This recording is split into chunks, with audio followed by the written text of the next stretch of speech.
Ayan, bago ma-therapy, ganyan lang yung naitaas ni sir.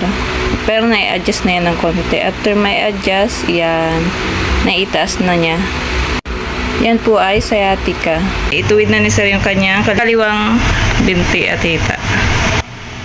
Na nung pagkating mo dito, ang masakit mo ay lower back, no? Lower back dito. Bali, hindi mo maitaas na ayos kanina yung balikat kanan. Tapos yung kaliwa mong ganun din. Ngayon okay na. Okay na lahat. Tapos yung sa lower back mo kanina, ikaka na lumakad, no? Ngayon wala na, diretso na. Diretso na. Nakakaupo na pala ako ng ayos. Yan. Kanina, iniaangat kanina ni sir yung kanyang kaliwang tagiliran. Ngayon yan, naiupo na niya. Nakakadiretso na ako.